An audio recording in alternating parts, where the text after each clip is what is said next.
বুয়েট শিক্ষার্থীদের সড়ক অবরোধের প্রয়োজন নেই। যথাযথ প্রক্রিয়া মেনে সংশ্লিষ্ট দফতরের মাধ্যমে পেশ করা হলে সহজেই সমাধান করা সম্ভব বলে জানিয়েছেন জনপ্রশাসন মন্ত্রণালয়ের সিনিয়র সচিব।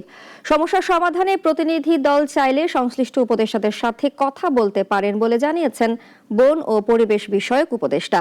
এদিকে বিদ্যুৎ ও জ্বালানি উপদেষ্টা ফাউজুল কবির খানকে প্রধান করে ৮ সদস্যের কমিটি করেছে সরকার। ডিপ্লোমা প্রকৌশলীদের নামের আগে প্রকৌশলী লিখতে না দেয়া সহ ৩ দফা দাবিতে মঙ্গলবার রাজধানীর শাহবাগ মোড় অবরোধ করেন বাংলাদেশ প্রকৌশল বিশ্ববিদ্যালয় সহ একাধিক বেসরকারি প্রকৌশল বিশ্ববিদ্যালয়ের শিক্ষার্থীরা।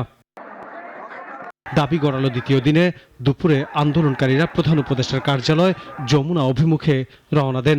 পুলিশের বাধার মুখে পড়ে আন্দোলনকারীরা। প্রকৌশল বিশ্ববিদ্যালয় শিক্ষার্থীদের আন্দোলন নিয়ে দুপুরে সচিবালয়ে কথা বলেন জনপ্রশাসন সচিব। জানান, বুয়েটের শিক্ষার্থীরা রাস্তা বন্ধ করে মানুষের ভোগান্তি করে যে আন্দোলন করছেন এটি ঠিক নয়। তাদের দাবির বিষয়ে এখনো সরকারের কাছে আনুষ্ঠানিক কোনো প্রস্তাব আসেনি জানিয়ে সচিব বলেন, প্রস্তাব পেলে এ বিষয়ে সহজে সমাধান সম্ভব। এটা কোনো জটিল সমস্যা না।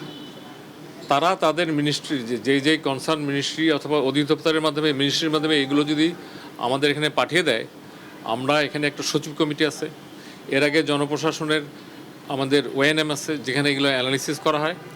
এগুলো পজিটিভলি আমরা নেব, কারণ এরা আমাদের এই সন্তানের মতো মানুষ। শিক্ষার্থীদের আন্দোলন নিয়ে কথা বলেন বন ও পরিবেশ উপদেষ্টা। জানান, শিক্ষার্থীরা চাইলে সংশ্লিষ্ট উপদেষ্টার সাথে প্রতিনিধি পাঠিয়ে কথা বলতে পারেন। তারা যারা আন্দোলন করছে তাদের একটা প্রতিনিধি দল চাইলে আমাদের সাথে দেখা করতে পারে। দেখা করলে আমরা তাদেরকে বলবো যে আমরা তাদের সমস্যা নিয়ে বসবো, তাদের সবার দাবিগুলো শুনে যেটা আমাদের বিবেচনায় ন্যায্য এবং যৌক্তিক মনে হয় আমরা সেরকম একটা সিদ্ধান্ত দেব। এদিকে বুয়েট শিক্ষার্থীদের আন্দোলনের মুখে বিদ্যুৎ ও জ্বালানি উপদেষ্টাকে প্রধান করে ৮ সদস্যের কমিটি করা হয়েছে। কমিটি প্রধান শিক্ষার্থীদের ক্লাসে ফিরে যাওয়ার আহ্বান জানিয়ে বলেছেন, দাবি পর্যালোচনা করে দ্রুত সিদ্ধান্ত নেওয়া হবে।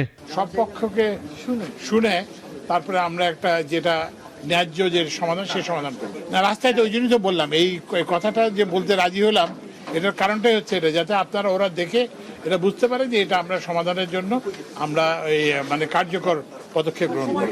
সরকার আলোচনার মাধ্যমে সমাধান চাইছে, তাই শিক্ষার্থীদের নতুন কর্মসূচির প্রয়োজন নেই বলেও জানান উপদেষ্টা ফাউজুল কবির খান। যেটা ন্যায্য যে সমাধান সে সমাধান। আনোয়ার হোসেন, নাগরিক, ঢাকা। রাস্তায় তো ওই জন্যই তো বললাম, এই